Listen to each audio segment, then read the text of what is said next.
Konnichiwa, minasan. Um, I'm trying to like kind of okay, so let me just show. This is my desk right now. Um, I've got this stack of books over here because I want to use it as a laptop stand. This thing over here. But the issue is I don't have like I have a mouse, but I don't have a separate keyboard yet. I need to get one.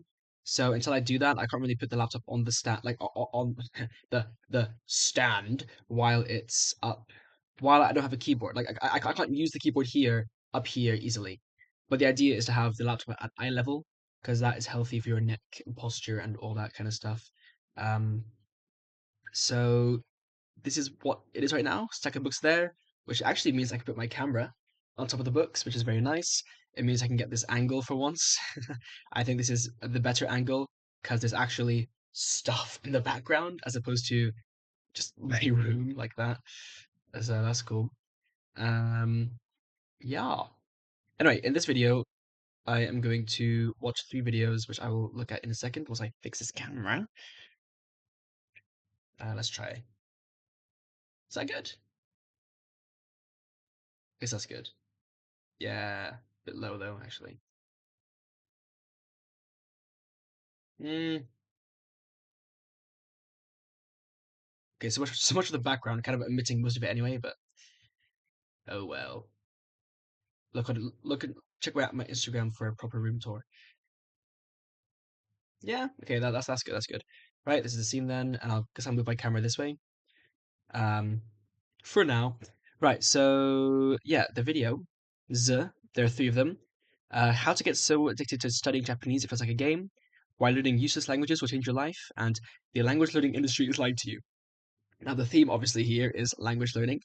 I Yeah, I don't know. I just take these videos and they're all kind of related, so I want to watch them all at the same time. In the last, was it the last video or the video before or something like that? I tried out a Japanese programming language called something. I forgot now what it's actually. No, I'm gonna check it because I can see what it's called.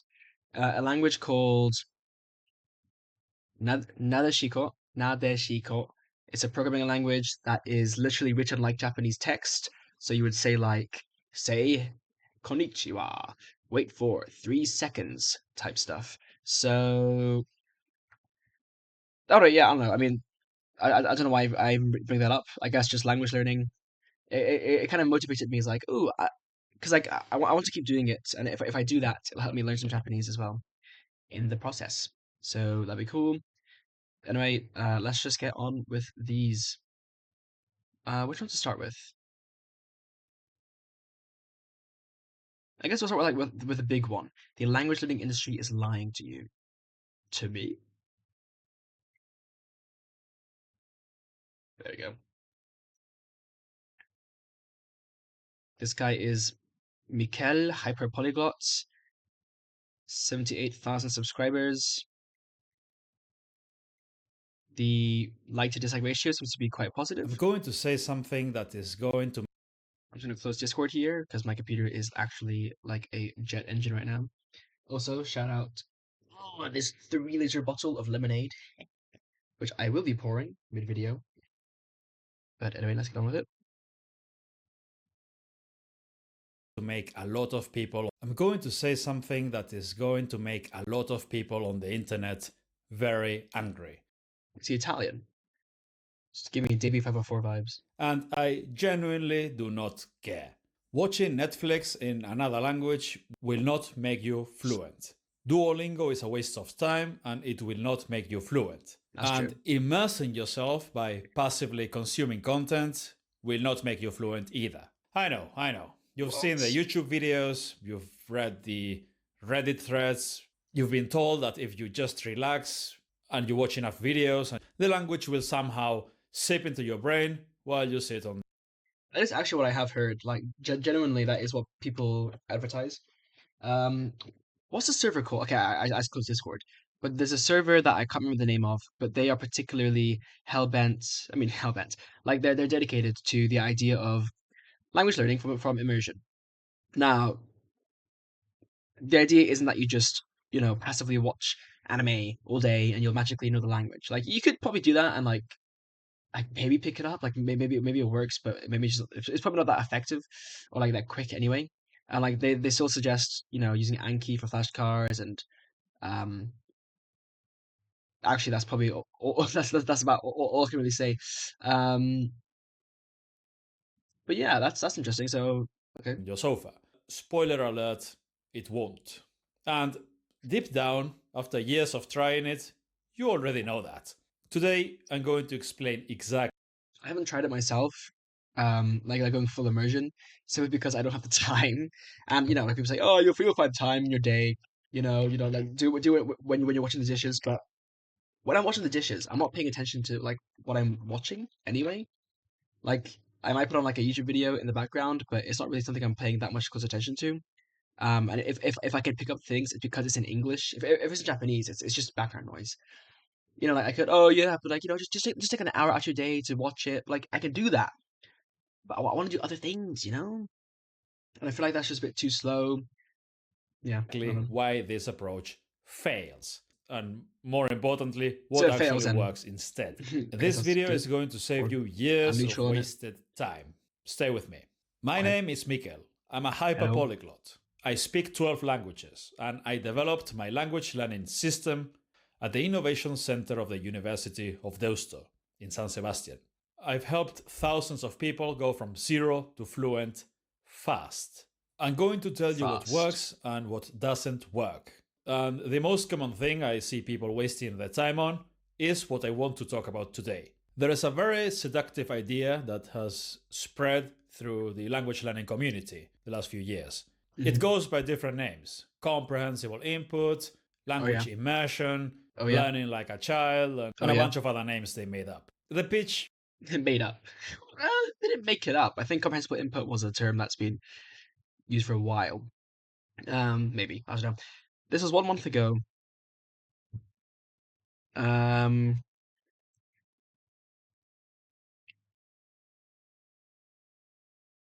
Mikel Torreira.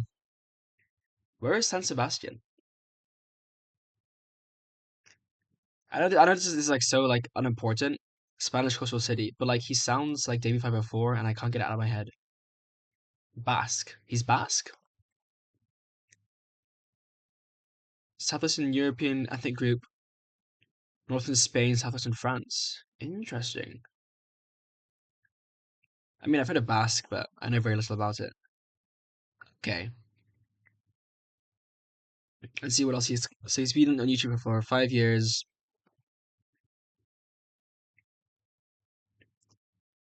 Hmm. I mean, depending on how convincing this video is, maybe it'd be worth watching some of these other things too. I mean, like, I'm not trying to like. Well, I guess I would like to learn the language fast, but like, my goal isn't necessarily to become fluent super quickly. It's more just to learn it for different purposes, and I don't know. I don't know what I'm saying. Okay, let's keep going. sounds amazing. Just consume content in the language. Watch TV. Watch thousands of hours of YouTube videos, and Yeah. your brain will do the rest. And I understand why Does it people not love this though? idea. It Like, surely it requires works to no an effort. extent. You can do it while eating Cheetos, while commuting, while lying in bed. It feels like learning. What I can say is there was a period when I was watching Aura Radio, which is the JoJo podcast, I guess you could call it. Um, like radio show, and I mean it's Japanese, no English subtitles, whatever. And I can just like put it on, and listen to it. It definitely didn't teach me anything of Japanese, but I think doing that does give you a good introduction to like the rhythm of the language. Whoa. Like if you consume hours upon hours of Japanese content or any language content, you just get better at listening to it. Well, not like listening comprehension, but just like being able to like get the flow of the language, if that makes sense. Um, hmm. Like especially in languages where like the pronunciations, like like tones are very important. Like in Chinese, I would imagine that the listening to hours of Chinese content will help you get more familiar with tones. But maybe not. Maybe it's only effective if you already know the tones and like can learn the words individually. I don't know. I wonder. But Feeling like learning and actually learning are two completely different things. True. Here's the reality check. I see adults who have been watching TV shows in Spanish for 3, 4, 5 years, and they know the theme songs, and they Mm. recognize some words, and they Hmm. feel connected to the language, but Hmm. put them in front of a native speaker and they freeze completely. Because Yeah. passive consumption is not language learning. It No. is entertainment with a side of guilt reduction. Now, let's address the biggest argument in favor of this approach. But that's how children learn languages naturally. Yeah. So no, babies.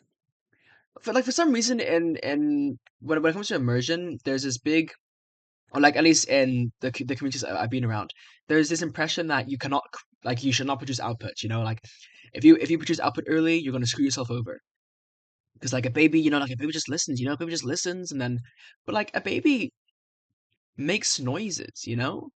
Like when they come out, they're crying and a bit of goo goo gaga. Eventually, they can say mama, dada, and then like they start saying words. Like sure, they're slow at it, but like obviously their brains are also developing. Like they go from a fetus to like a birthed like infant child. Like I feel like comparing that to an adult's ability, like to speak is just not even comparable. So that's what's one take. Like definitely like just taking immersion, not for trying to produce any output. I do question how effective that would be We should learn like children learn. And yeah, if this a child sounds did that. I mean, convincing until you actually look at the numbers. A okay, child learning their first language gets somewhere between 10 and 30,000 hours of immersive.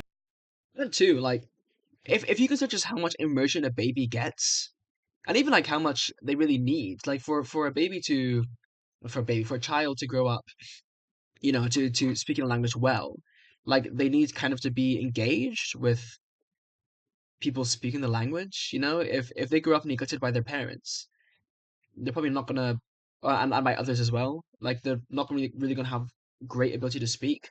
And there are extreme, case studies, or at least one case study where someone has like a child that did grow up neglected, um, not really communicating with adults or anything, and then she was kind of just it really screwed her ability to speak full stop, I guess.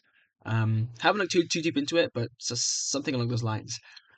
And like he's saying, and will probably continue saying, babies get so much immersion. Like they get hours upon hours upon hours upon hours of content. For you to do that, like unless you're literally going into like a foster family, at which point you don't even need to like consume media anyway, because you just have that environment, I guess. And like yeah, it's just it's not the same. Contact with the language before they can hold a proper adult conversation. 10 to 30,000 hours. That's an Mm. astronomical investment of time. And Hmm. even then, are children actually good at learning languages? If you think about it honestly, a 5-year-old speaks their native language at the level of a 5-year-old. They constantly make mistakes, they mispronounce words, they forget vocabulary, and Yep. they need years of correction before they speak correctly. Yep. Like, do you want to really follow the trajectory of a child and take like 10 years to reach 10-year-old fluency? I guess. I mean, I like the argument is, oh, but you're an adult, so like you'll have a greater affinity to do it faster. Like at that point, why not take the other advantages of being an adult and just skip the whole, child's immersion phase completely, and like try a different strategy that may be more effective. We don't exactly call that efficient language learning, do we? The reason children become fluent is not because they're using some magical technique or they are geniuses, naturally better, or anything like that. It's Also, children have because they have necessity. literally nothing else to do for the first 10 years of their life. Yep. You are not a child. You do not have 10 years ahead of you to slowly Nope. absorb the language. You have a job. It's why I said that I don't want to like. It's why I haven't done these immersion techniques. I mean, I guess it can be very fitting for you if you literally just watch media all the time, I guess. But if you're someone who actually does other things, not so easy. You have a life. You have responsibilities. You need a method that respects your time. And Mm. passive immersion is not that method. Let me Especially tell you if you want about to go some for people like I used to work with. polyglot, When I was living more in than one Austria, language, I worked with a group of or more than guys one from the additional language. Balkans. Serbs, The Croats, Balkans, Romanians, great people, really yeah, fun to them. be around. And they told me that when they were growing up, their mums were obsessed with Latin American telenovelas in Spanish, Hmm. Venezuelan, Colombian, all that stuff, with subtitles. Those guys grew up with Spanish playing in the background all the time at home for years. Supposedly, Thousands of hours of Spanish audio with subtitles. And can you guess how much Spanish they could actually understand and speak after all that none. exposure? They knew a few words, a handful of dramatic phrases, and that's basically it. Yeah, After thousands of hours of passive input, all they had to show for were a few words and some soap opera lines. That's what you get with so called comprehensible input. I mean, to be fair, again, like it's not about introduction to the language. Like it might get you interested in it. You know, like how many people want to watch anime because they've heard Japanese in anime? What? Sorry, how many people want to learn Japanese because they've heard Japanese in anime?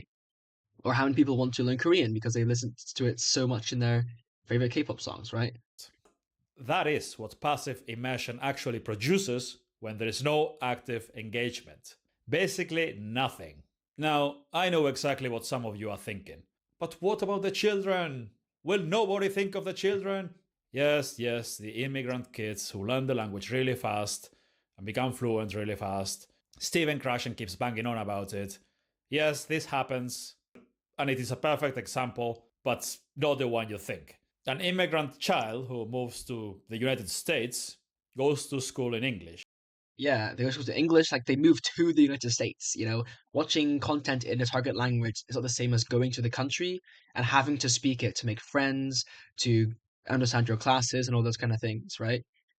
Like like even if you travel to a country, if you're not immersing or like if not even immersing, if you're not doing things that require you to understand the language and to also speak it to other people, then like your brain's just not really gonna engage as For much now, as you want it to. they answer questions in English, they do their homework Wow, in these English, economics. they take exams in English, their classmates speak English, they get corrected constantly by teachers. Mm, Their classmates probably make live fun of feedback. them if they make mistakes, so they constantly get corrected all the time. This is not passive immersion. That is the most active practice environment imaginable.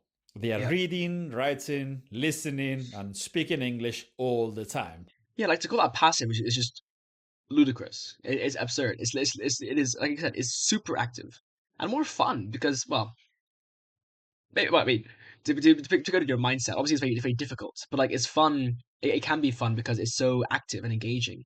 Um, if you can see it that way. Although maybe if you move to the US out of necessity, then you might not see it as so much fun. But you know, still. With constant feedback for 6 or 7 hours a day, sometimes more. So, of course, they become fluent fast. They have no choice. You'd probably learn fast in that situation as well. Now, ask yourself honestly, is that what you're doing when you watch a Netflix series with subtitles on while day drinking on a Tuesday? No, of course not. It's not even close. Here is the pattern I see over and over again with adult language learners. They find a method that feels effortless, that fits into their existing life, and they do it for months, sometimes years. And then they wonder why they still can't have a real conversation. And the answer is always the same: effort creates results. Comfort just creates the illusion of results. If your language learning method is easy and fun, you're probably wasting your time. If it requires no mental effort, it's producing no real results. A language is a skill. And like any other skill, like playing the piano, learning to code, learning jujitsu, surfing, you only improve in the areas you deliberately and repeatedly practice.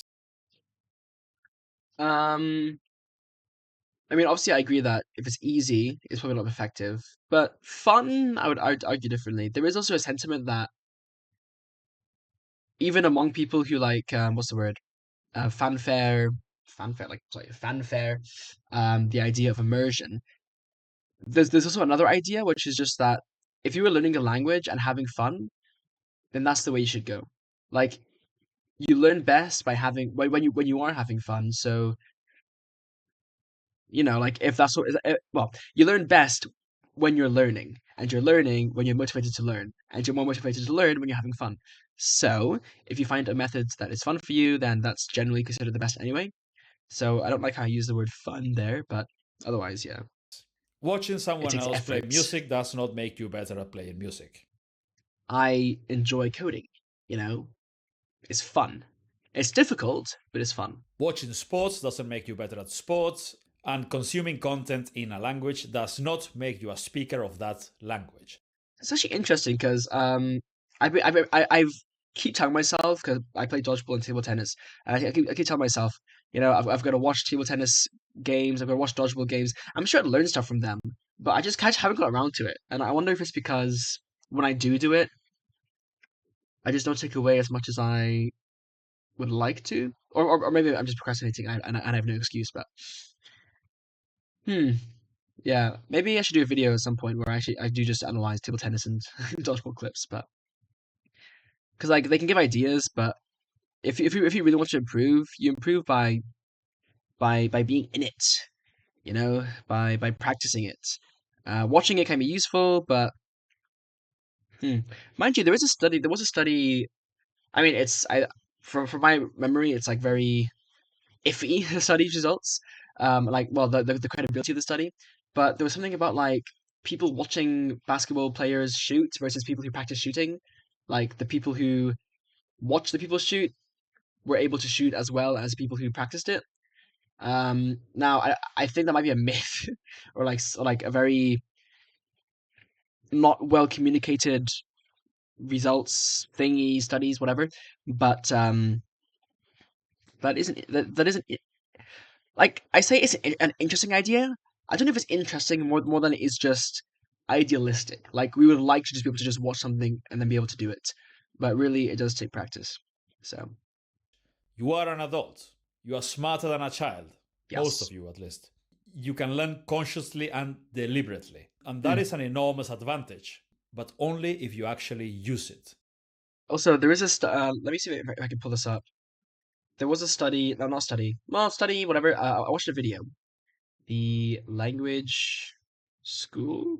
Yeah. No, Man vs. Japan, YouTuber, you probably know him.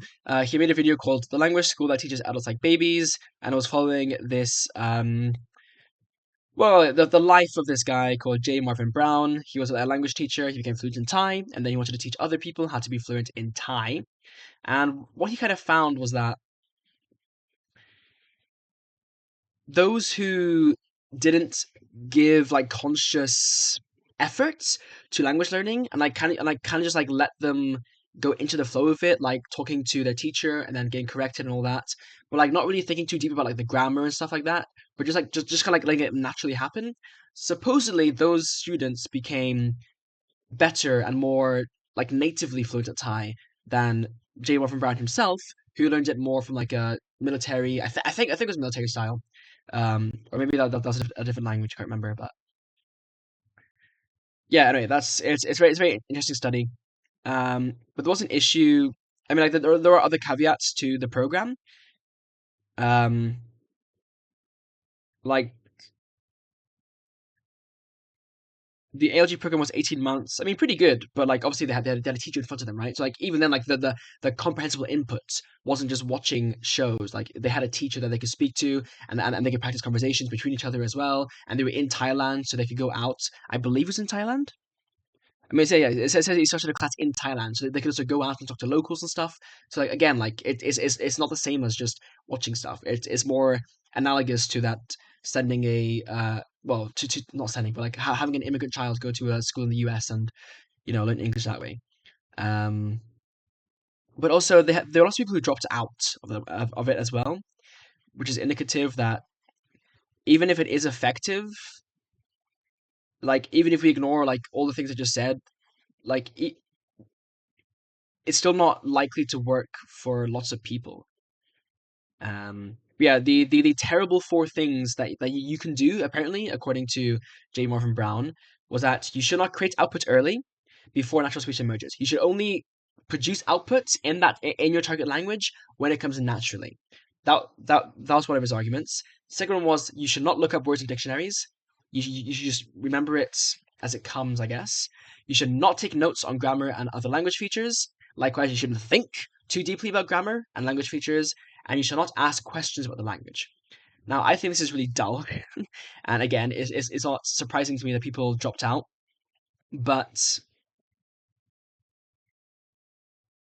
yeah, it's very interesting. Also, he did actually try. He tested his own program, learning like Swatao Chinese apparently for 1 to 2 hours a day for 8 years straight, and he did not reach fluency. But he said that it was because he would analyze the language linguistically. Although, I think to say that alone is not necessarily like to take that as the only factor is a bit dodgy in my opinion. But then he added a terrible a terrible fifth thing, which was that you should not analyze the language consciously. So I am skeptical about this. Even if it's true, like these terrible 5 things are true, that you shouldn't do these things because they slow you down. Like, if you can have that situation where again you like are dropped in the country, have a teachers, whatever. I mean, like great. Like obviously that's great regardless of these 5 things, whatever. But if you're learning the language in your own time at home, then not like just consuming content. I mean, for some people it's like fine, but as this guy says, it's questionably effective. Um, but it's also boring. Like to be frank, just watching stuff to like pick up the language is really boring. So, because like either you are watching something you don't understand, well, so like either you are watching something you like but can't understand it, so that's just boring because it's like I like it, but like I can't really like enjoy it because I don't understand what's going on. And maybe that frustration and friction can motivate you to learn the language more, but I think more often than not, it just leads you to just give up. Um, I said either, but I can't remember what my other side of that was. Anyway, So, what should you do? What does actually work? Well, after learning a dozen languages and helping thousands of students, I've narrowed it down to 3 non-negotiable things. The first thing is vocabulary and sentences. Learned actively, non-passively. Number 2 is listening, a lot. okay. Again, structured, deliberate, with purpose. And speaking I haven't done much listening actually. Like I don't do listening as much as I should, mostly because to listen to something you need to. Well, I guess because it's just really difficult to get into. Like even in school, when I was learning Spanish, I got pretty good at reading and writing, and also, well, not great at active speaking, because that's what needs more practice, like the conversation. But like really, it's just because I didn't have that really conversational practice. So I wasn't great at speaking on the spot, even though I could write, and I wasn't great at listening either, like listening comprehension. And I'm still not good at it because like to sit down and like listen to like to get used to listening to Spanish, even despite being able to read it and write it fairly well, it's surprisingly difficult. Like it's really difficult. It's really difficult.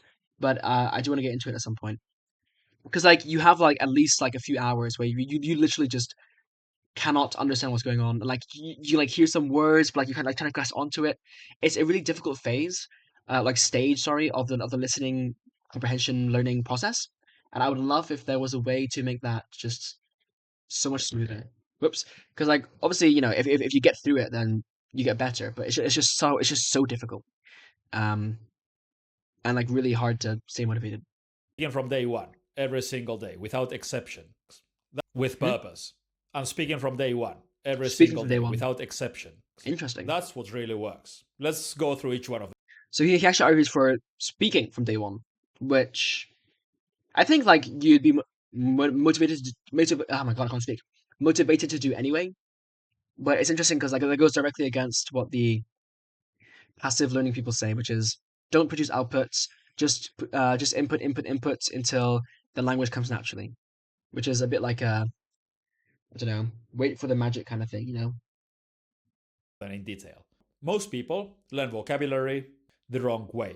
They open an app and they swipe through flashcards. Yeah. They memorize isolated random words like Yep. apple, book, run, beautiful, And then they I used to do this, but then and I've now switched to sentence flashcards, so I can get the sentences. So I can get the words in their context. But the issue is that at some point, even the sentences themselves just become like detached from, like, not from meaning, but like just like a bit like what is this sentence? Like maybe I've read it somewhere before, but like if I say, like, I don't know, the playground is on the other side of the train station in Japanese. It's like, okay, cool. forget them within a week because those words have no context. And like with those ones, like the playground is on the other side of the train station. Like it's harder to remember those just because it's like so uninteresting is what I would say. No real purpose. So, no real meaning. Like Here's what you should traditionally do relevant. instead: you learn sentences, Mm, whole, complete, useful sentences. useful. Not sentences from a textbook about things that never happen in real life, or Right. that weird Duolingo stuff about bears and bananas. Yeah, right. No, realistic sentences for real life. Things you would actually say in real life situations. Now, I did try a project for like this. It was called Language Utility, where I basically, for at least 10 languages, um, like Swedish, French, Italian, Japanese, Chinese, more that I can't think of right now. But like I created useful phrases in these languages. And yeah, and those are the flashcards. Like for Hungarian, like Servus, I think is hi. Vislat is bye, I think. It'd be so funny if I'm wrong. Vislon tlatachra, right? Goodbye, I think. What's like hello, like formal hello. Servus, sia. Sia is hi. Servus is hello, I think. And then Vislat is bye, and then Vislon tlatachra is goodbye. I mean, I only learned those four phrases for Hungarian. I could have added more, but it's just a project I haven't really continued it in a while. But like it was fun, and clearly, I've memorized some of these things, so it's quite useful. But it did get to a point where it was like the fun kind of wore off. Like I got like quite far in like Italian, for instance. But now I can't even really remember that much from it. Or like Portuguese, like I learned some phrases, but because I wasn't like really using them at all, it was purely in like I only ever practiced them in the context of my flashcards and Anki. I kind of just lost motivation. Um, Even like with Japanese, like yeah, like it was just hard to remember the things because I didn't use them. Like I learned how to say, like, even when I was in Japan, and like I practiced these phrases, I still didn't really use them, so it just wasn't that useful, despite being called language utility. Um, yeah, So, every day, write down 20 or 30 sentences about one specific topic, like introducing yourself, or talking about your job, or describing your hometown. it's useful. Those are useful.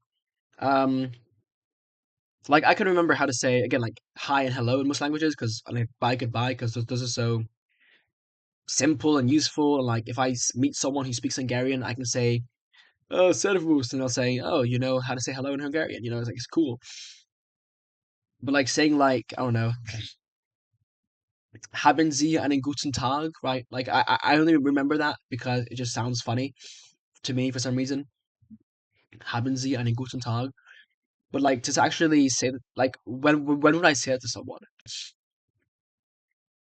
Like I would say it as like a joke, you know, because it sounds so formal to say it.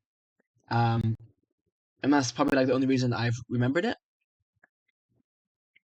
But if I instead learn things that are relevant to me personally, like I like programming, like that like I would surely remember how to say I like programming, or like I study computer science, or like my name is Kojo. I mean, that was quite useful to remember. Um, obviously, like in Turkish, I think my name is Kojo is Adam Kojo, or Italian is mi chiami Kojo, or in Greek it's Melene Kojo. Like I know that because it's so essential, right? But if you ask me how to say the menu, please, like I could say Die Speisekarte bitte, because again, Speisekarte. German just sounds funny to me. But like, if you ask me to remember what menu is in like Portuguese, it's not carta because that's Spanish. Like, I generally don't know what menu is in Portuguese anymore. Even like that was one of the like menu by the way, like one word, and like I can't even remember that in Portuguese. Like that was one of the words I genuinely struggled with the most. So I guess what that says is that the issue with my language utility is that it was kind of designed so that I could publish it later and share it with other people, so like to that extent it was just general enough, and like I even really like hesitated to have like my name is Kojo, so I just had like my name is, and like I am X years old, like I removed my age because I wanted it to be like as what's the word, general as possible, but that's just not how you learn a language. You don't learn a language by learning what's might be useful to the most amount of people. You learn it by what's going to be useful to you. And if you don't learn those things, then you're going to forget those things because they're not useful to you, they're not personal to you. So yeah, I think it'd be good to pick that up again, that project again. And I could probably balance, again, like those. It might even be like it might even be like 20 different languages, but like it'd be cool to just kind of have that, but only add sentences that I care about, and then it's easy because I care about it, and that makes things so much easier and more fun. So yeah, I might give that a shot or your opinions, or your soon. hobbies, or plans for the weekend, things like that. Then translate them into your target language and memorize the entire block. That is what I call language islands. And why does this Language work? what? Entire block. That is what I call language islands. And why does I this didn't know work what so was that. much better? Because language does not work in individual words, it works in patterns. When you learn a Mm, sentence, you learn vocabulary and grammar and the yes, rhythm of the language simultaneously. yes. You learn how the language actually sounds when you hear the same sentences over and over again. Another mistake I made is I did start making Chinese flashcards, and it was pretty good to start with. Like it was kind of fun, and I tried like saying it to my Chinese friends. Although to be fair, I don't really see my Chinese friends that often. Well, kinda. Honestly, and honestly, I definitely could. But the issue was, it got to a point where, for some reason, again, I was way too general. I saw supermarket, right? Not supermarket. Like I saw the word for, I think, no, not vegetable. What was it? I think buy, like the word for buy. Um, which I can't remember now. I think like maybe like cow or something like that now. But yeah. So like the word for buy in Chinese, rather than take it naturally from a sentence I've had in real life, I kind of looked for example sentences online, or asked like AI to like come up with example sentences that I could use. Um, so then I got something like, I bought vegetables at the supermarket, right? Which like doesn't sound like it should be hard to memorize, and like it's not like crazy unuseful, but like it's just not something I would even say in English, like ever. So it's just, again, like it's one of those things that I just struggle to remember. Or after eating, we're going to the movies. Like something that I thought would be relevant to me, but seemingly not, because I mean I never go to the movies, and if I do go to the movies, I don't say after eating we're going to the movies. And I certainly wouldn't say it in Chinese, because why would I need to say that to someone in Chinese? Like it's just not something I would say. So again, that's one I really struggled with. Whereas the ones I don't struggle with are the ones that are a lot more like things that I would say to my Chinese friends, right? Like they're things that I would practice with them, so they stick in my head, and like I have to recall them, or maybe I hear people say something. But like, when am I ever going to hear someone say, "After the movies, we're going to what? After eating dinner, we're going to the movies." Like well, I mean, maybe if you, again, like it's personal, right? If you go to the movies often, maybe you hear that a lot. But for me, where cinema tickets are £15, like we just don't do that. And I don't really watch movies anyway, so I should really make them more personal. Yeah. You do this every single day with one new language island per day. And after 1 month, 30 language islands. Sorry, I keep forgetting to take notes on these videos as I watch them. I will make a note right now on what I just said. So flashcards, sentence flashcards. should be relevant, should be personally relevant. Even though sentences like I bought vegetables at the supermarket and after dinner, let's go to the movies, seem like they could be useful, they realistically are not things I would say in my target language to other people, let alone in English, right? So,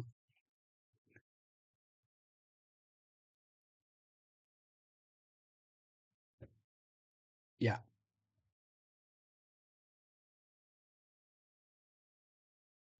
by keeping these sentences,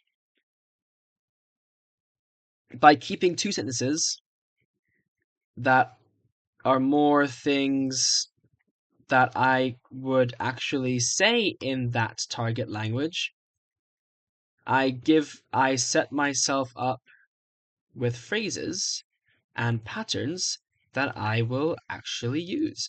Phrases and patterns and vocabulary that I will actually use and thus reinforce. So this is language learning, which I already have as a tag. Awesome. And I'll link this video as a source. I need to like change this default thing, but whatever. Yeah. That should be a link.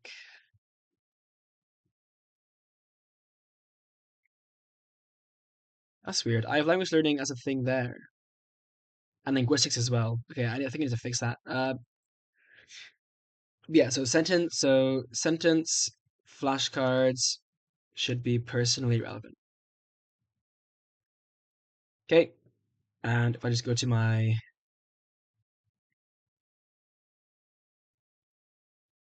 well, are these all my notes so far?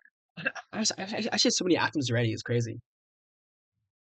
Like that's crazy. I have like at least 20 in there, right? Oh, sorry, my eye is tweaking right now. Um,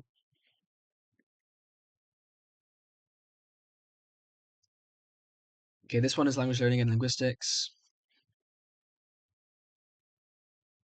This one should be a link. What's this? Learning a language from a similar language helps you learn to differentiate them better. Okay, from this video.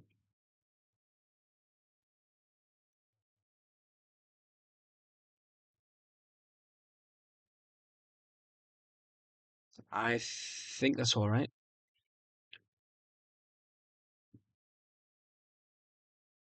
Yeah, that looks to be good. So let's have a look at my graph real quick. Graph view. Holy moly! Look at the Zilla casting, guys. I've got these lectures I need to expand on. This I need to also get notes from. But anyway, where's one I just made? I'm curious. Economics, capitalism. Be pink. Language learning here. Cool. Anyway, 30 groups of sentences, 600 or 900 sentences in total, you'll be able to speak about most topics. And at that point, you're not a wow. beginner anymore. You have real, usable language. Of course, to learn these sentences, you need to listen to them a lot. Listening is essential. And Yeah, listening. what you listen to matters enormously. Here's the mistake most people make. They either watch those dumbed down videos for beginners for years and years, or they jump straight to films that they can't understand at all. Yeah. So you either that's my mistake. Give up or convince yourself that you're learning something, and you keep doing it for years without getting any results. Here's the correct progression, the right way of doing it. Phase 1, you listen to your own sentences. Take your language islands that you wrote, you create audio files with text-to-speech software, and you listen to them on repeat. You can listen to them on your commute, at the gym. You can listen to them while doing lots of different things. Listen to My flashcards have text to speech, so I guess that's works. them over and over again until every sentence sounds completely natural. Although I listen to them as flashcards, right? So I don't listen to them in isolation. Um, Until you know them by heart, until you don't even have to think. And once you know those really well, what does then that you mean? move on to native content. On topics you already know, topics you find interesting. Find native speaker content about topics that you like, and I'm talking about real content, not language learning content, Spanish for Right. beginners, drooling No. Spanish, that kind of nonsense. Real content Drool. about really interesting topics. Learn Yeah. the topic specific vocabulary.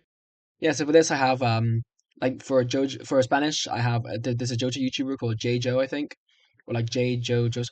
Let me just verify this because like I talked about this before, but I could just look it up. Yeah, J Joe. I think he's either Spanish or Argentinian. I hope he's Spanish because I want to learn the Spanish dialect. Um, but yeah, his channel is he's fairly popular. He makes some very interesting videos, and I'd love to watch them, but I don't understand. Like I just can't understand it. So I'd love to like get to a level where I can start watching his videos at like entry level, because like these are things I would watch like while cooking or something if I could just understand what he was saying. And listen to that content all the time. And very soon you'll be able to understand it. Things like sports, technology, true crime, history, whatever you're into. Yeah, so you do need immersive content, but you just need to like you do need input, but like input alone will not be enough. And yeah, it will be difficult at first. You will Yeah. miss words, you will miss entire sentences, but that's fine. That is part of the process. Your ears Mm. are calibrated to the real speed of the language. Yeah. You stick with it, and within weeks, you will notice the gap closing rapidly. And to be fair, Spanish is a very fast language. And this is the part that most people avoid, but it's also the most important one. Speaking a Mm. language and understanding a language are two different skills. Yeah. They're complementary, but they're different. You can listen to Spanish every day for a year and still freeze up the moment someone speaks to you. Yep. Because understanding and producing are different things. Mhm. And you have to train both. So here's what I want you to do: talk to yourself out loud all the time, every day. Narrate what you're doing, describe what you see, think out loud in the language, have imaginary conversations, I would like interview to do this, yourself, yeah. tell your story. And yes, it will feel strange at I also want to make some videos at some point where I just talk in my target language. I mean, like most realistically, I can do this for Spanish already to an extent. So maybe I'll make a video where like I update my Spanish flashcards and then, solo hablar en español, I guess. first, but you will get used to it and it really works. Also, use shadowing. Take the audio files of your language islands and immediately repeat everything you hear. Islands, language The islands. audio files of your language islands and immediately repeat everything you hear. Yeah. So again, when I can't speak when when I do my flashcards, I hear it because it plays automatically. I read it obviously because it's there on the screen, and then I also say it. So like if I get a flashcard that says, actually, you know what? I'll show some examples after this video. Out loud, word for word. And don't just repeat the words. Copy everything: the intonation, the rhythm, pauses, the speed, the emotion behind the words, everything. This is not just pronunciation training, this is full physical conditioning. You're training your Okay. mouth muscles, your tongue, your breath. It's muscle memory. Your vocal cords literally need to learn new positions, Interesting. new movements. And this only happens through repetition. Daily, deliberate, out loud repetition. When I was in India, I tried learning how to speak Tamil. Sorry, I had to read Tamil, like the Tamil alphabet. But the issue was I set up my flashcards without audio, so it was just text descriptions of how to say the audio. It was so ineffective, especially when you have like 5 different ra sounds, ra la ra la. I don't even know.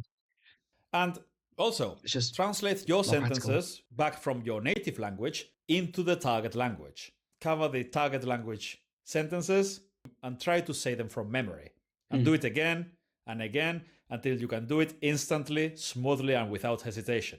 That is the moment where you really know the sentence. Not just in your head, but in your mouth. You can actually say it. And there's one more thing I would like to mention before I finish the video. There is a belief in modern culture that everything should always be easy and fun, including learning. That if something is hard or uncomfortable, you must be doing it wrong. That there must be an easier way, a hack, a shortcut, an app. And that belief is costing you years of your life. Now, to be fair, there probably is an easier way, but you don't discover that easy way necessarily. Sorry, let me think how to phrase this. There probably is an easier way, and that's why, your boy likes software engineering, so he can find ways to make things easier, improve systems and all that. But that doesn't mean you're going to find that easy way now. Like, you will probably have to be a pioneer in some sense and try the hard way first so that you can find the easy way to make it easier for people down the road. But like through like actual proved methods as opposed to just finding something that's easy and fun and seems effective but isn't. Because anything can be easy and fun, but not everything can be. Okay, not anything, but like there are things that can be easy and fun, but not all those things are going to be useful.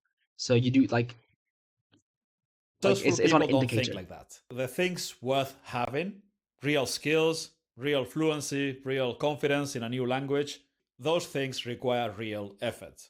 It doesn't have to feel miserable, but you need to do the work. You Yeah, need focused, daily, deliberate effort. The good generally news speaking, yeah. is that when you use the right method, learning useful sentences with language islands, structured listening, What is language islands? I need to look into this. daily speaking practice, the progress then is fast enough that it becomes its own motivation. Real progress is much more motivating than any streak on any app. You are an adult. It's You're true. smarter, more focused, and more capable than any child. You've got Thank all you. those advantages. Use them. So here's your action plan. Starting today. Go on. 1. Learn sentences, not words. Write Done. 30 sentences about your life in your target language. Need to do that. Today, right now. 2. Okay. Listen actively. Create audio files of those sentences and listen to them on repeat, I can do over that. and over again. And 3. Speak those sentences out loud. Say those sentences out loud over and over again, Sí, at Pablo. least 10 times, the whole list, right now. Menos That's it. 10 veces. Now do this every day for the rest of the month. If you do just this every single day, in a few weeks, you'll be having real conversations in the language that you're learning. Yep. You don't need years of passive watching, thousands of hours of YouTube videos, long streaks in apps. What you need are real sentences for the real world and active practice. So stop trying to learn effortlessly and start doing. There's 1 second lesson. Okay, yeah, whatever. Okay, I said I'd watch these 2 videos, but I lied. I think I'm not gonna do that anymore. This video was a lot more insightful than I thought. I mean, like, not that I thought that he'd be wrong, but I just didn't really think it would invoke this much thought in me. Before that, let's look at the comments, shall we? Okay, like this guy is a hyper polyglot, so like he is speaking from experience here, right? Like I always find it strange that the actual polyglots who speak like 12 plus languages, whatever, aren't the ones who do trumpets the immersion tactic. Like usually those who say immersion is great are Japanese YouTubers. I mean like Japanese language learning YouTubers, like those who have learned Japanese. But like they also didn't learn Japanese that way anyway. They probably just learned it by going to the country. There is Jozo Jules, but he also like he studied the language. He didn't just immerse himself in it. Like he used flashcards, like read the subtitles, it made flashcards from it, had a whole system going. Like he studied the language, not just listened to it passively, which is a misconception people take away from seeing these YouTubers.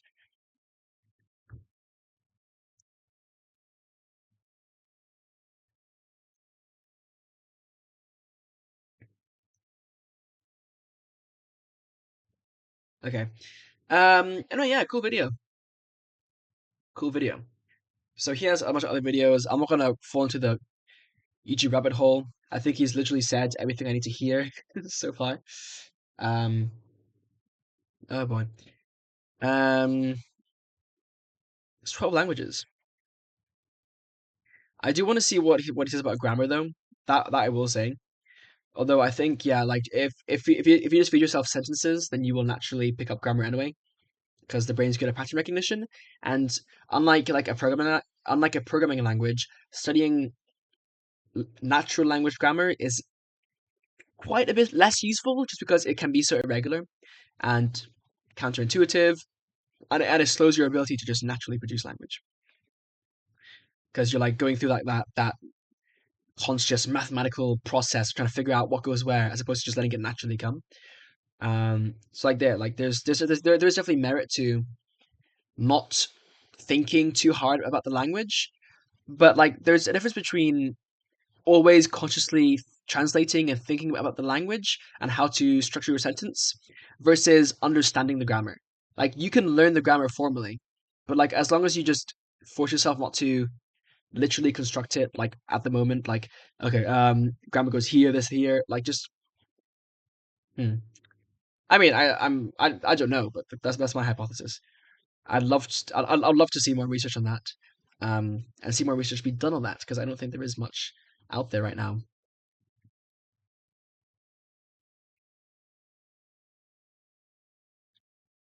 I'm just trying to see like what kind of videos this guy has.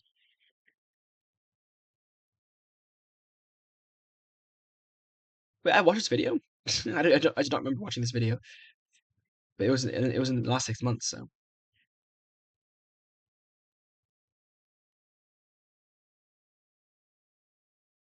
yeah. So tell you what, then I'm gonna go ahead and open Anki,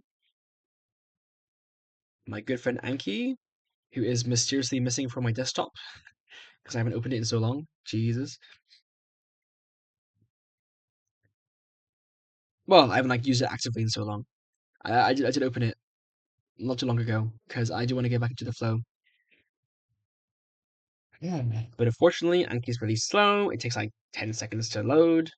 It's been more than 10 seconds. I love for there to be just like a just faster Anki. That's also more modular, preferably. Is this still launching? Okay. I have to update my add-ons, and then I need to restart Anki. Downloading. Please restart Anki to apply changes. Like hell I will. Um, yeah, by the way, my body is a machine that turns a 15-minute video into 60 minutes. Um, so these are my flashcards. Oh, I can zoom in. Perfect. So as you can see, I already have Chinese, French, Japanese, Spanish, and then this mysterious language utility with 541 G flashcards. How is it 541? Also, if you look at my streak here, Anki's streaking out. I love Anki so much. Oh my god. Guys, please. Like, as a software engineer, an aspiring software engineer, this hurts me. This hurts me bad. As you can see, I had quite a streak going, like 455 cards reviewed. I was doing great in October, but then like it kind of just fizzles out. And like I guess last year in 2025, I didn't really do too much. And I look at my year so far, pretty much virtually nothing. So that would explain why I have 541 cards due. Yippee! My Japanese one's really low, but that's because I recently re kind of like redid everything for my Japanese flashcards, which is why I have so few. But like for my language utility, you can see I have Arabic, Chinese, Dutch, French, German, Greek, Hindi, Hungarian, Irish, Italian, Japanese, Malay, Polish, Portuguese, Russian, Spanish, Swedish, Tamil, and Turkish. And there's more I want to add, like Hindi, Urdu, um, some other languages probably. But this is what 1, 2, 3, 4, 5, 6, 7, 8, 9, 10, 11, 12, 13, 14, 15, 16, 17, 18, 19. 19 different languages. And yeah, they add up. These add up to 541. And for some of these, they include the alphabets. So I have the Greek alphabet, I have the Japanese alphabet. I lied. I used to, I think. And then I have a Tamil alphabet as well, like Tamil for the here. Like this is what I mean. Like, what is this, right? I can't hear it, so I don't know what this is. ah, but I have no audio, so it's kind of useless because I have no idea what it's saying, right? Like I can guess it's ah, but if I don't hear it, then it's not really that accurate. So that's that. And to show you what my flashcards look like, let's go for Spanish. Supongo que quite el hierro al asunto. Supongo que quitarle hierro al asunto. So obviously I have the what do you call this? I have the sentence itself, right, as text. I have the audio which automatically plays. Supongo que quite el hierro al asunto. And then I have already developed the habit of just saying it out loud before I even translate it. Supongo que quitarle hierro al asunto. Now, there are two ways to do language to do sentence flashcards. I would say the first one is to translate the whole sentence, and that's just a flashcard. The second one is to focus on a particular part of the sentence. Now, this is a pretty bad example because this is like a phrase. So let's just show this one first. I suppose that I don't know what this means. I forgot. Quitarle hierro al asunto. Takes the edge off. So take the edge off. It is an idiomatic expression. Quitarle hierro al asunto. So this means I suppose it takes the edge off things. And I got like an image here. I can click on it just for like fun, whatever. And then you can see I got the word here, right? This is the translation from this, and I get another audio just for this part, Quitarle hierro al asunto.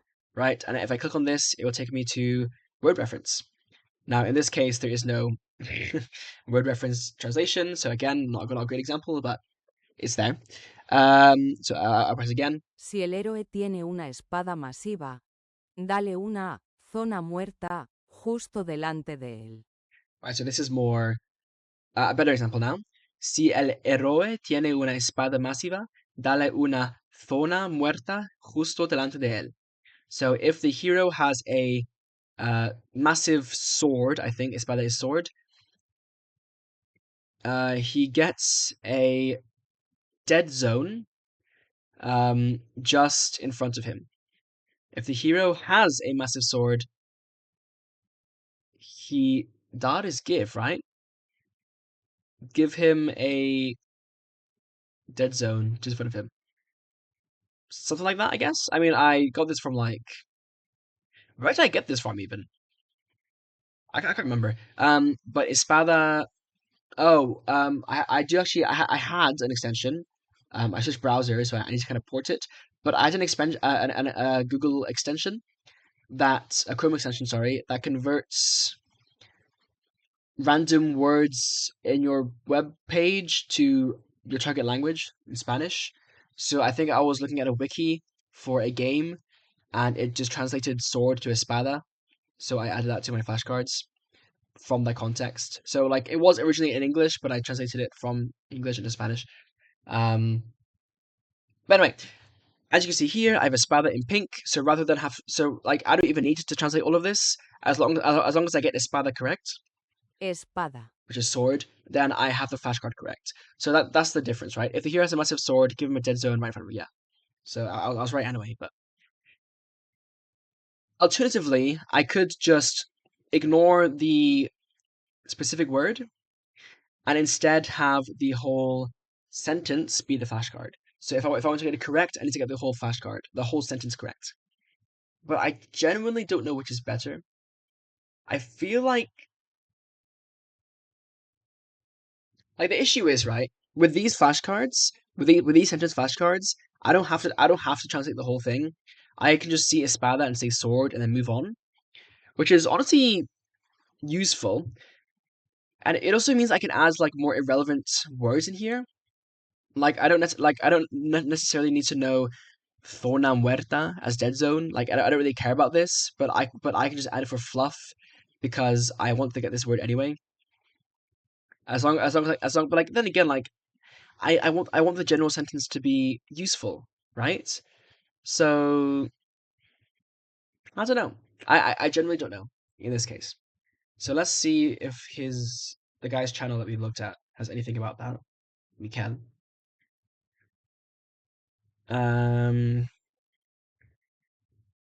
Sentence. I don't know if he even advocates sentence flashcards. ChatGPT. This one's more recent. Let's have a look.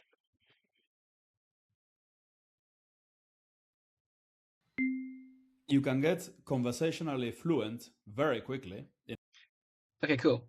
Language islands, yeah. So he creates a a spreadsheet. few Okay. weeks if you focus on learning the most important high frequency sentences. 1,000 sentences are more than enough if they contain all the vocabulary and the grammar that you need to get to around B1, B2 level.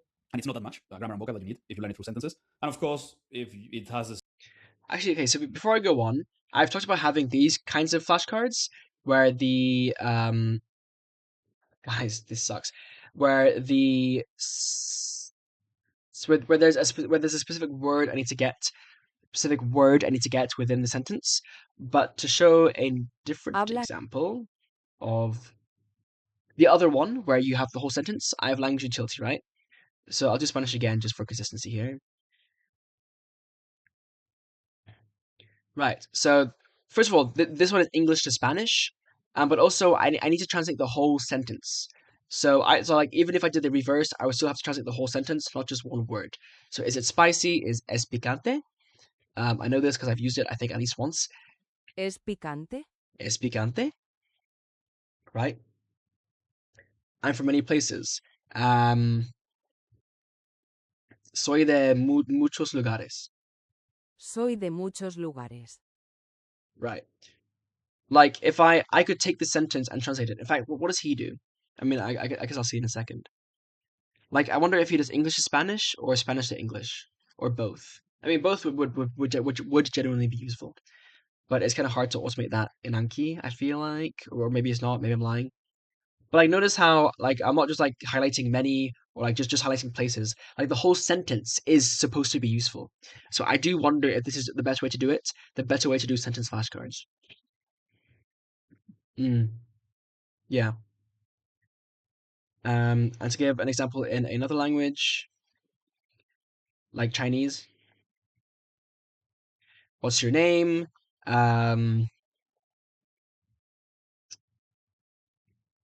It's been a while, so I mean, to be fair, if I'm taking this long to think about it, I should just flip it anyway. So, 你叫什么名字？你叫什么名字?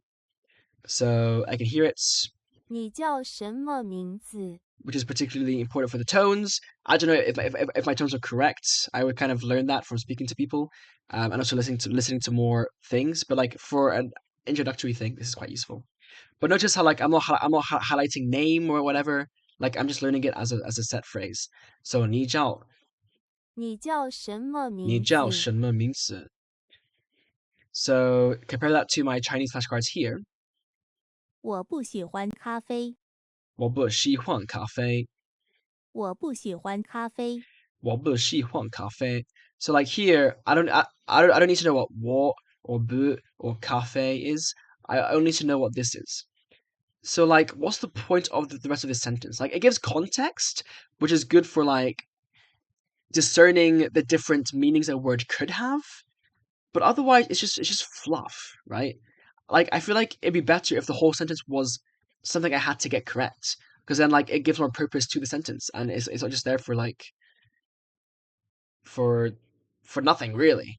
Like I know that 我 is I, 不 is no, whatever. Cafe is coffee. So I think it's probably I want, or maybe I drink.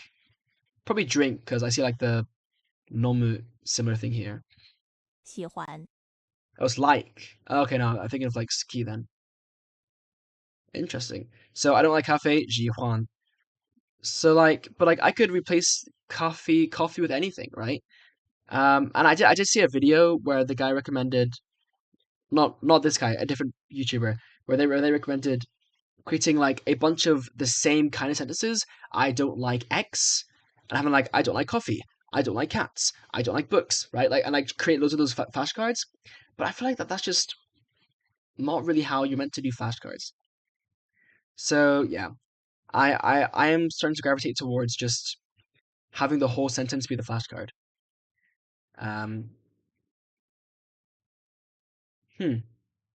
So what's this? 我不喜欢咖啡。我不喜欢咖啡.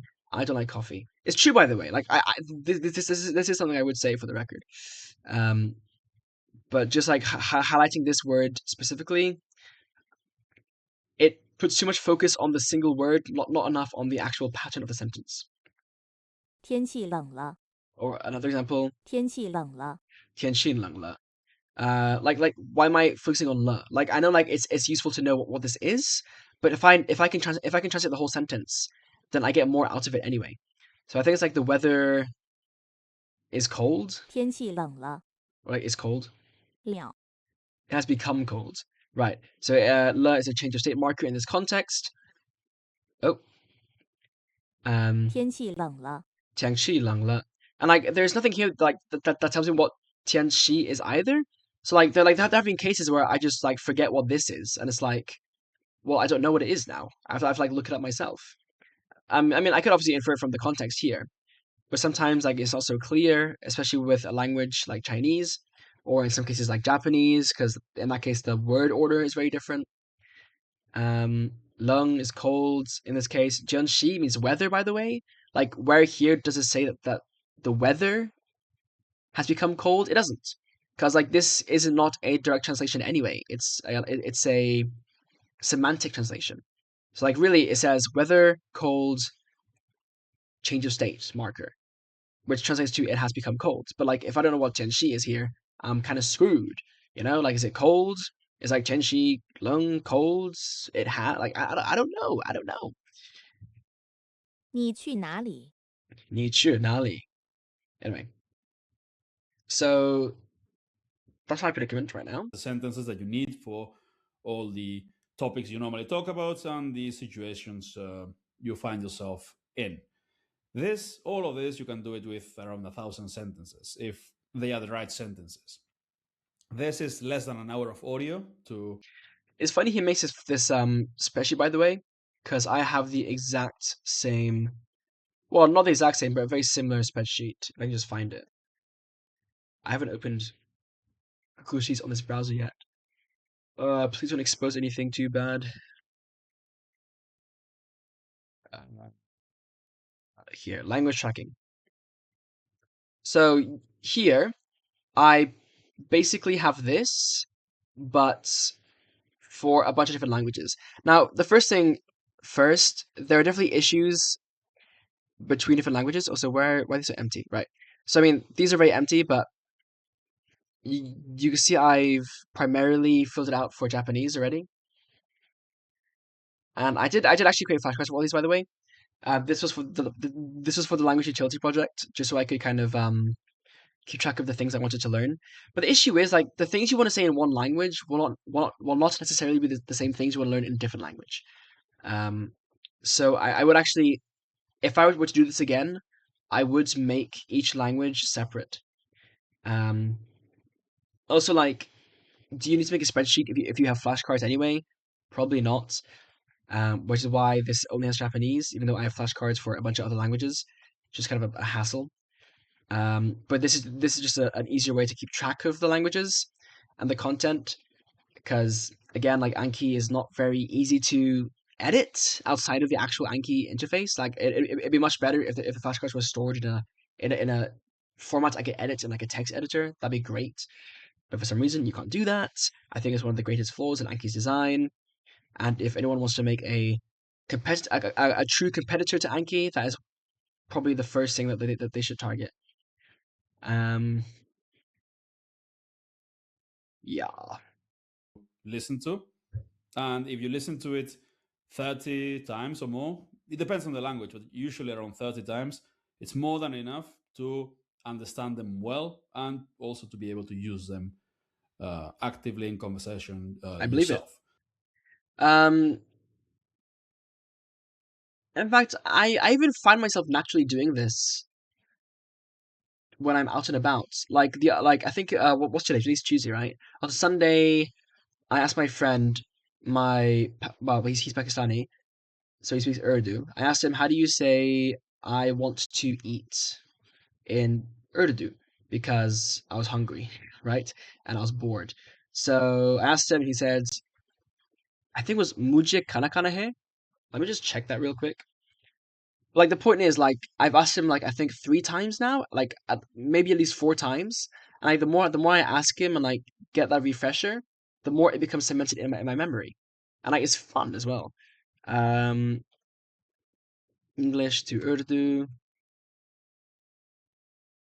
I want to eat. Mean. मैं खाना चाहता हूँ. Now, obviously, there are different ways to say the same thing.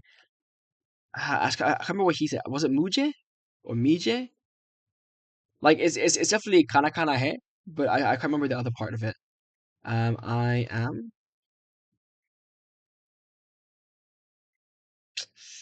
Meja. मैं जा. No, that's not right.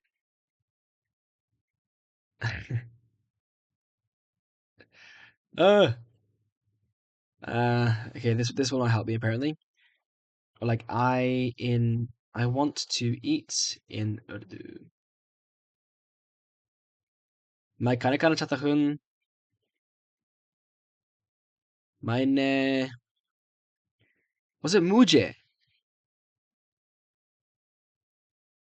Whatever. I mean, the point is, if I had taken notes of this, I could have easily just, played it back to myself to the point where I memorize it, and then that's it. Now I know the basic form for saying I want to do something, right? Muje kana kana he, which is like muje I kana eat, kana food. Like kana is like kana can mean eat or food. So in that case, you say kana kana. Then he is like I want apparently, but has other uses too. Like I don't fully understand the grammar, but like I don't need to use the same pattern if I learn another sentence that has a similar pattern, right? So I can say muje kana kana he, and then maybe I can say muje kana fish he, and maybe that's correct. So yeah, it's interesting that I kind of already did this anyway, just So naturally. what you should do is take a list like this one or create your own of high frequency sentences that contain everything you need and learn it through sheer repetition. Especially if you're a beginner, getting a lot of reps and focusing all of your time and energy, all your learning time and energy on learning high frequency sentences, it's going to pay dividends later on. Like very quickly, you're going to get pretty good results. You'll get conversational very quickly, and you'll understand 80 or 90% of the vocabulary in any kind of content, basically. The issue is you need to be I think you really need to have a goal. Like it's kind of pointless for me to learn Portuguese. Like it's a cool language and all, but like I don't really have any Portuguese friends here with me right now, to speak Portuguese with. So like that's kind of useless, you know. Whereas if I learn like Chinese or Cantonese or Urdu, I can speak that to people here, so it's a lot more useful. And like because it's useful, obviously that gives me chances to practice these things. Like I'm pretty sure the only reason I remember how to say hello, hi, good, bye, and bye in Hungarian is because I know someone here who's Hungarian. I've said it to him, and also my dad speaks a bit of Hungarian, so I was able to also say it to him. But like Italian, Portuguese, like I do love those languages, but there I've spoken I've said something to someone in Italian once, right? That's it. And Portuguese, like maybe also once to my Brazilian friend who's no longer like in the same country as me. So like until I see him again, it's just not really practical. If you focus on learning something like this. A lot of reps with high frequency list, it's much better than spending the same amount of time or even more time with random content. You learn vocabulary from random content, but you will not make nearly enough progress as by doing this, all right? No. So what you should do is create a list, or take a list like this one with audio files and read while listening to learn the pronunciation. So read and listen at the same time. Also listen to it for extra practice. You can listen to it pretty much while doing anything else, like driving or going for runs or working out, doing any kind of chores at home. You can get extra practice with the same sentences. And if you listen to random stuff, podcasts or YouTube videos in the language, you will not learn much by doing that. But if you listen to the same sentences you've been reading and listening, that's extra reviews that you get in. And of course, you should say them aloud. You should read them aloud. Reading aloud is pretty good for this.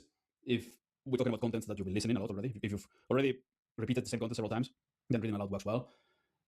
I did actually try a strategy for Chinese where rather than like go out and learn random vocabulary, I made a particular goal where I would only make flashcards for stuff that came up. So like initially, obviously, there's like a lot to say. In fact, I wonder if I can even track this. So Chinese here. Is this correct? Yeah. So like the first thing I have here is 他是好人, right? However you say that. Yeah, like let's just say 他是好人, right? Why did I choose it specifically? Because one of the first things I learned was how, or how, however you say it. So because I think it's a 你好. I was like one of the first things that I kind of got got me really interested in Chinese was how 你好 is like you good. Like it literally means you good, or like 你好吗 is like are you good? Because ma is like question marker. So like that's why I got this, and then I asked ChatGPT for a sentence I could use, and then it gave me very simple vocabulary. 他是好人, where 他 is just he, 是 is more or less, ren is person, so he's a good person, right? Like that's how I started. So like rather than create a list like this, rather than create a list like this of common phrases, which is what I should do to start with, honestly, I just kind of went from what I was interested in, and like it's useful, and I got like the opposite of good, right, which is white, and then I got the different meanings of it. So you got like the weather is bad, my phone is broken, because you can say 坏了，我的手机坏了. I broke my phone. My phone is broken, right? Or 牛奶坏了. The milk is spoiled. Other meanings of that. Is this tasty? Yeah. 好吃, because I think I went to a Chinese restaurant and I wanted to say tasty. 好吃, good taste, right? 好吃. And then here in table tennis, I got this from what? 好球 or 好球, however you say it. But like the point is, rather than have these phrases initially, I just went straight to what was relevant to me. Now it's useful, but it doesn't really give you much. Like when I tried to talk to my Chinese friends, like I did say these things, and like they would like correct me a bit, and it was cool, but like, that was it. Like I would say like I don't know, 长握菜很好吃, and be like, yeah, very cool, Kojo. And like that's it. Like I can't like continue a sentence. I can't have a conversation by saying Chinese food is very tasty. If that's all I know, I think it's better if I have like a baseline at least, and then I build my own sentences on top of that. And by I mean like they're all my own sentences, but I mean like mining sentences. Like start with phrases that I think I would need, and then start mining, as opposed to here where I was mining from the very beginning. For Japanese, I might have also done something similar. You see I have like a huge amount of suspended Japanese cards as well, because I'm again like refactoring my system. But and like for Spanish, it's different because my level is already high enough that I can just kind of go straight into mining already. But yeah, like I have all these are suspended. I think I had shouldn't over 1,000, right? But like a few hundred. Over 1,000 cards. Oh my god, I had over 1,000 Spanish cards, but they're all suspended now because I've changed my system yet again to be Spanish. But like these ones are just purely mined. Like Nicolás Copernico descubrió que la Tierra giraba alrededor del Sol. This is from Quora, I think. Adolf Hitler era muy inteligente o muy tonto. This was a Quora post about guess what, right? Durante los juicios de Nuremberg. Like these were just things I took directly from Quora. Now, are they super useful? Not really. I probably wouldn't even use these sentences because, like, yeah, I got them from real context, but I'm never going to use these in real life. So I don't know, man. But whatever the case, I should definitely start with this, I think. And of course, shadowing, reading and listening at the same time. And if you do this with the whole list from start to finish, over and over again, after around 10 rounds of going through the list, you'll understand it pretty easily. And after 20 or 30 rounds of listening, reading, and repeating, doing all of that, around 30 rounds with the whole list, and that's not that much, that's less than 30 hours, you'll be able to use most of this. You'll understand it easily, and you'll be able to use most of this pretty fluently as well. Now, for this, of course, you'll need Oreo files. Yeah, we need audio files for this. And Right, so like he doesn't tell you which order to do them in, like whether to do English or Spanish, Spanish to English, or both. So that's not great. I kind of wanted to know that, but I also wonder then, should I separate these kind of words from mining, or can they both can they go together? Because like there's a difference between phrases I want to be able to speak and understand from other people, and stuff I'm reading from like online things. Like if I read like Nido is nest, I guess I don't need to make a flashcard for Nido unless like it's really something I'm gonna say a lot. Construyó su nido sobre la rama más alta del árbol. Right? Like why do I need to know what Nido is? Unless it comes up frequently, in which case I'd probably just learn it naturally anyway. Um yeah. So let's try this now then. I think Chinese is probably the is it the best language to start with? I definitely don't need to do this for Spanish. I think Spanish is fine to just do mining. It doesn't matter. Japanese, I think I could do Japanese maybe because that's the other language I really want to focus on.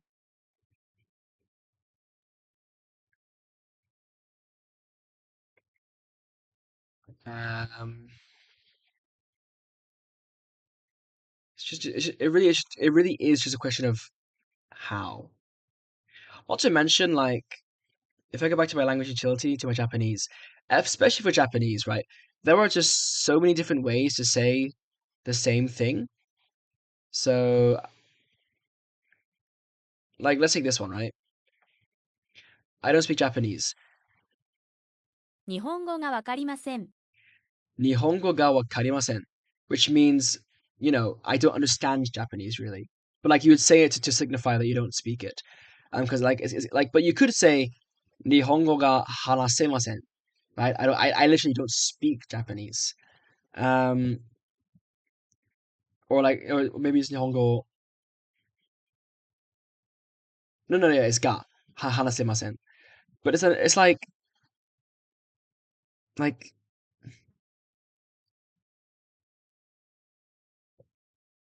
which do I use? You know, like if I want to say I don't speak Japanese, which one do I use? Like that's where it got a bit tricky. Or another example,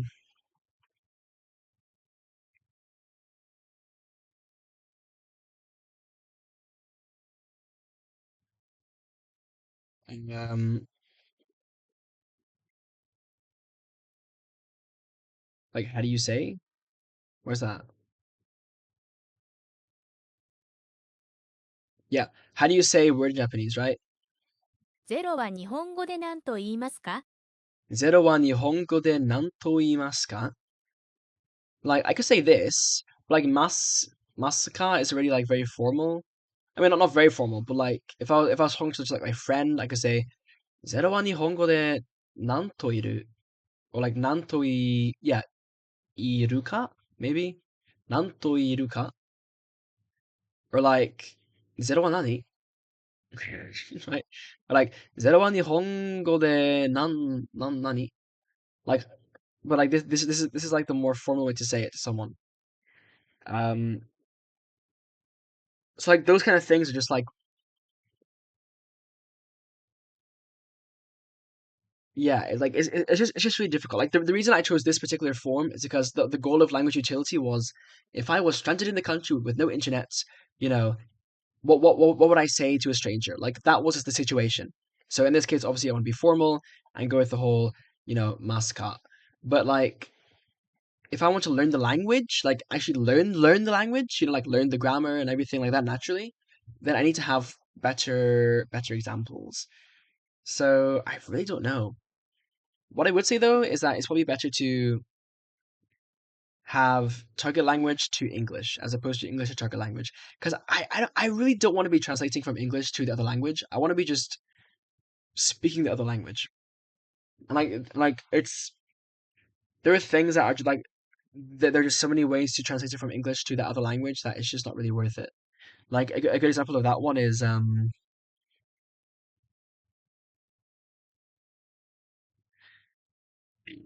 I'll find an example.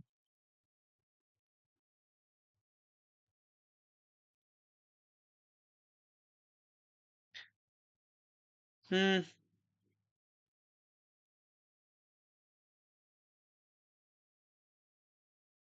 There was an example, I swear.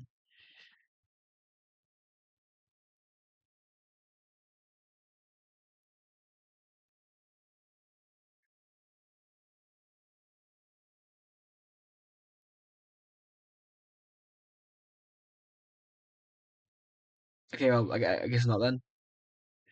But like, where's the bathroom? ¿Dónde están los aseos?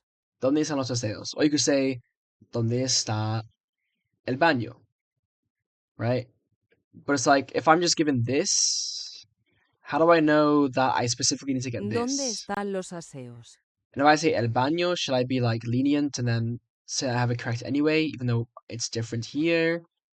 And again, like for Japanese, it's gonna be even more like different ways to say the same thing. So I feel like English to language, not good. Language to English, better. So yeah. So tell you what I'm gonna do then. I'm gonna start with Japanese, and I'm gonna start by just suspending all my flashcards that aren't good sentence examples. So I already have 11 to review, so let's do it like this now. 頂点に立つ者は常に一人。頂点に立つ者は常に一人. So this is a quote from JoJo, anyway. But Choten is like peak, I think. Like, like eternal, maybe. I mean, again, like, I don't need to translate the whole sentence, but I should, I think. Tatsu. So tatsu means stand, right? 立つ。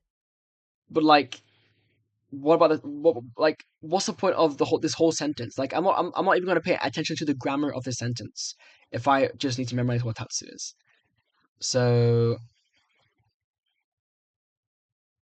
it is, well, like, by the way, like, this may not be something I would say every day, but because it's a quote, I'm more likely to remember it anyway. And there's honestly a very likely chance I'll probably quote it anyway. So like these kind of things, although that like they don't seem useful, I will still learn them anyway because these are the kind of pop culture references that I'll be able to pull out and would be happy to pull out. So let's go ahead and create another deck then. I have so many flashcards. Oh my god. So okay, a new deck somehow. And just do it like this for some reason.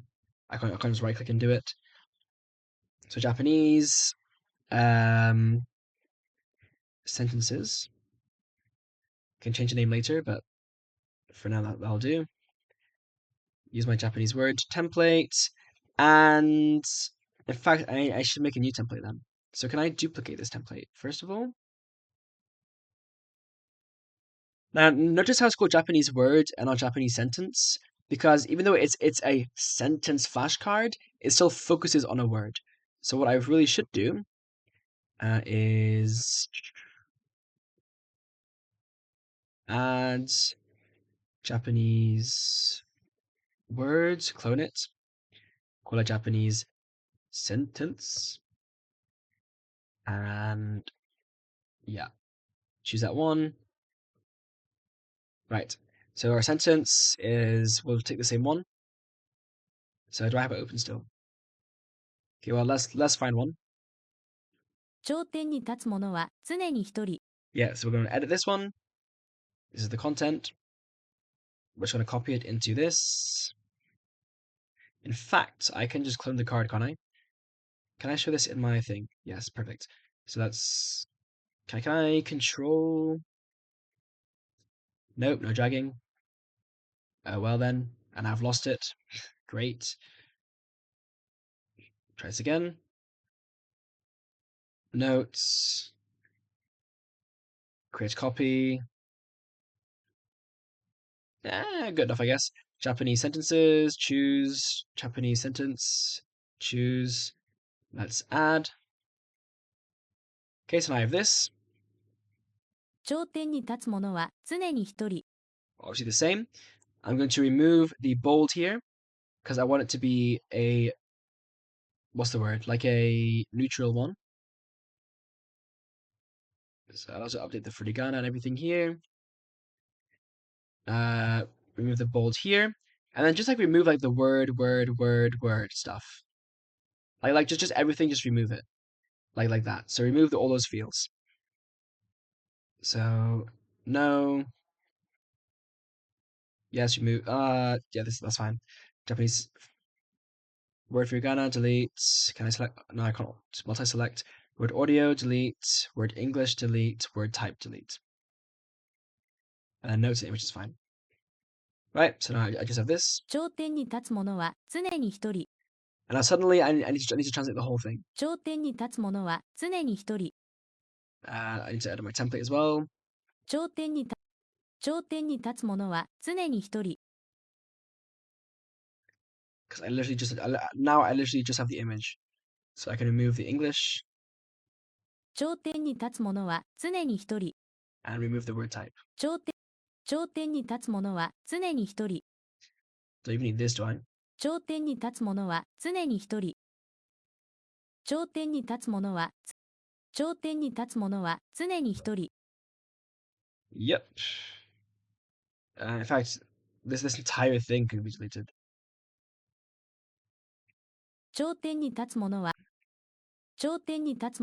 常に一人。 Yeah, so obviously it makes things a lot simpler. I can delete all this code as well with this JavaScript. 頂点に立つ者は常に一人。頂点に立つ者 So, 頂点に立つ者は常に一人。 choten ni tatsu wa, no, choten ni tatsu mono wa, tsune ni hitori. So now I have to actually like translate the whole sentence. So, choten ni tatsu mono wa, tsune ni hitori. So hitori and it means alone. And like already I can realize this sentence is like above my my level anyway in terms of grammar. So like this shouldn't like I shouldn't even have this card because I don't even like understand it enough to use it in like any context. It's too complicated. Like what choten ni if you assume that choten is peak, like okay, choten ni like to the peak, whatever, tatsu mono, like the standing like standing type thing. What, you know, it's like so like as for the type of, you know, like so like this would like it's really complex is my point. This pretty much translates to my understanding, standing on top of the peak type thing is something alone, like something you would do alone, kinda, 頂点に立つ者は常に一人。 right? I don't know what tsune actually means. And choten, like the other thing is, if I have sentences like the issue with this though is that I still don't know what these other words mean. Like what is choten, what is tsune? Like if I don't know, what can I really do? Now there is something I can do, which is actually link to the to Jisho, right? Or I can just copy and paste it as well into Jisho. Although if I'm on mobile, that isn't so ideal. Oh yeah, Trinity, right? So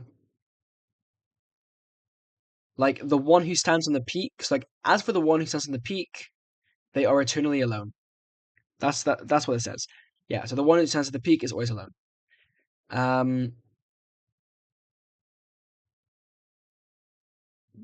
So like I get so now like I'm forced to actually process a sentence, but the issue is that the issue is that the sentence is very complex and difficult.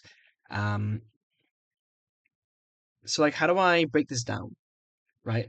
Like how do I encode all that information I just explained in a flashcard? Like this is a translation. I guess I could include a literal translation, and like that might be useful as well. One thing I did actually try, I wonder if I still have it in my language utility. Probably for Japanese, if anything. Yeah. So look at this one. My name is, right? 僕の名前はゼロです。 Boku no namae wa zero desu. Not Kojo, because again, I wanted it to be generic, but it should say Kojo, because these should be my flashcards. Boku no namae wa zero desu. Right? And then I literally I explained it here. Literally.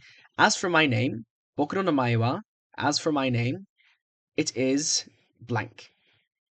Which is kind of what it's like that's not really the literal translation.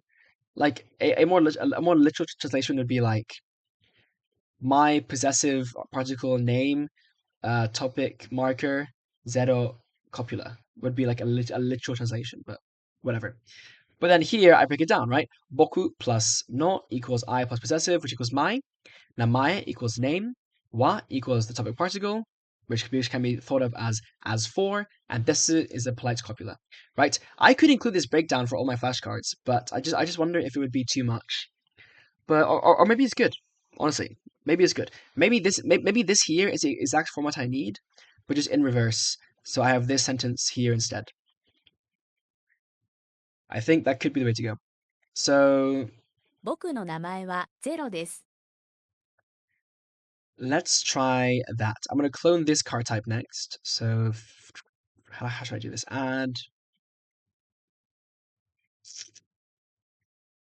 Yeah, add notes. I have this one called Japanese sentence. In fact, I want to delete the other one I just made because I don't really want to use it anyway. This one. Why is the sort fields the picture? Delete notes. All right, add notes. Can I delete note types here? Manage. Delete. Okay, so let's go ahead and add a new one. We're going to clone my language utility, or language card is probably called. And we're going to call it language sentence. I'll see if I can keep it fairly generic still, like for like I mean like, across languages, but I would probably benefit from specializing it anyway. Right now it's on alphabet for some reason. Language sentence. Yeah, so you got font, translation, word type, male or female, synonyms, example, image, audio. That is definitely not correct, is it?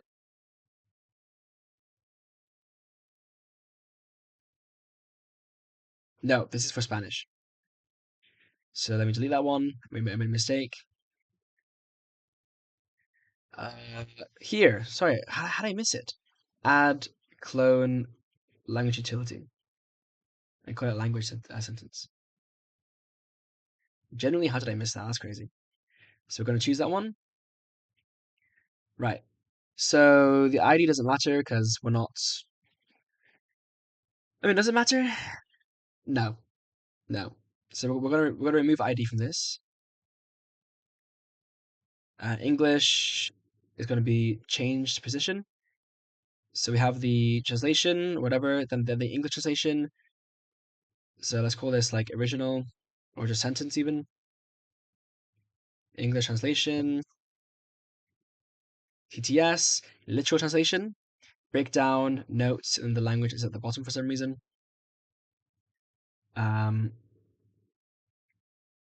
So I think Ja for Japanese, right?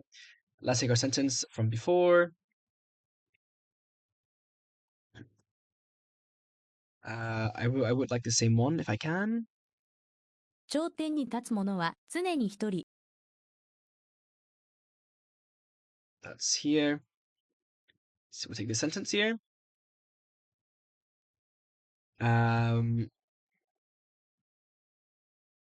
We do not get furigana, unfortunately, but that's okay.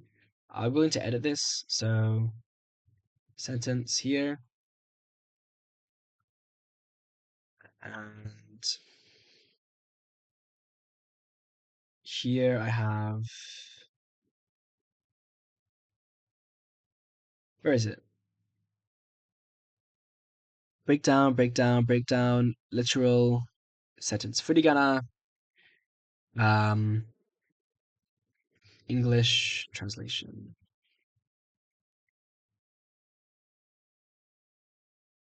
Okay. And this should have furigana, if applicable. So I'll copy the furigana actually instead.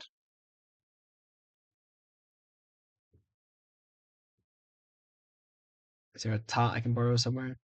Yeah, here will do. Okay, so he who stands at the summit. Sorry, it's here. I can just borrow reuse this translation. Take this audio. Okay, that's the pronunciation. Audio's there. The literal translation.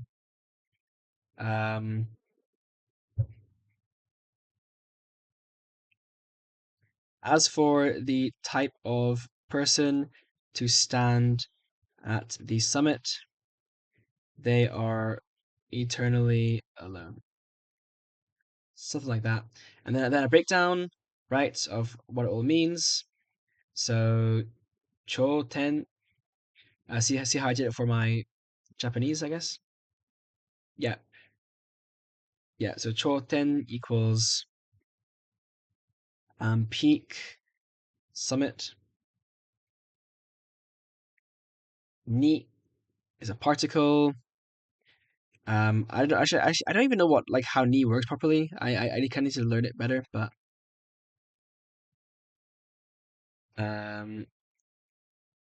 maybe Jisho can tell me actually. Two. Like what's the official name for this particle? Ni particle. Conjunctive particle. Is part of the conjunctive particle. I mean I'm sure it has many different uses.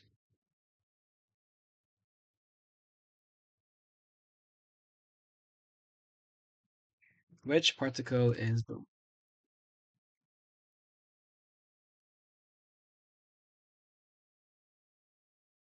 In this case, the kind of person at the summit, right? So it's at. So time marker? No, destination marker.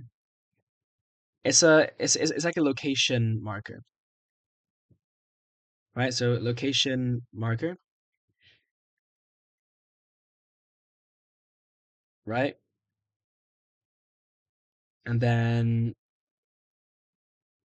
tatsu equals stand, right? Like just to stand. To stand even. Mono is like type thing. So then if you combine all of it, tatsu mono choten ni tatsumano.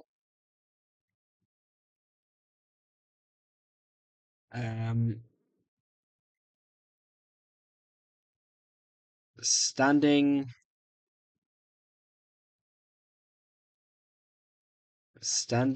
at the summit type thing is basically what that means. And then wa is the topic marker.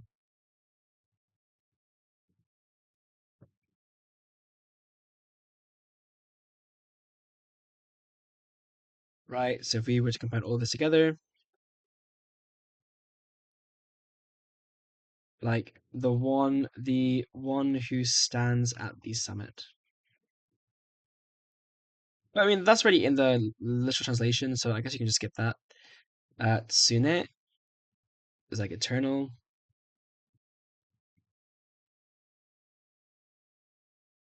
But it's ni.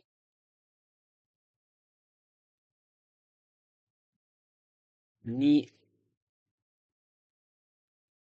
equals, in this case, is like a, yeah, like an adverbial marker, or particle, whatever you want to call it. I'll make this a bit more proper later. hitori equals like alone. Right? So if I combine these together,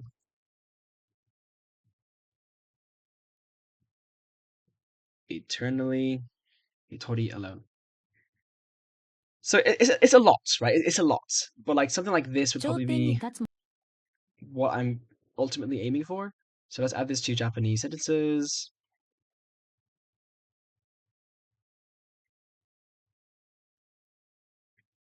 Right. 頂点に立つものは常に一人。頂点に立つ者は常に一人。 The one who speaks is always alone. They got this, I got all this here, right? So I got my explanation here. I can see that, okay, 頂点 means peak or summit, need location marker to stand type thing, blah, blah, blah. Now, it'd be cool if I could like have a system where I do like didn't need to repeat certain things, whatever, but like this works, right? Like maybe I could have this like hidden by default, so I only view it if I need to view it. So like I have a system, whatever. But like whatever the case, I like this. The only thing I need to figure out really is how do I have this information in a good way that isn't like too in your face and like also doesn't reveal too much. Because like at some point you want to be able to just memorize this stuff and not have to look at it to know. So hiding it is a good idea. Yeah. So I will come back to this. For now, I really need to use the toilet. But yeah, cool video. Unexpected there. I know I kind of went really off my original plan for this video, but that's fine. Obviously, I'm going to come back to this at some point, maybe tomorrow, because I just want to find a system that just works. You know, that just works, that I can just focus on. So then I'm not focusing on the system. I can just focus on actually learning. So yeah, I'm optimistic. Tell me if you watched into the video or like skimmed through whatever. Let me know what you think about different methods. And yeah, see you in the next one.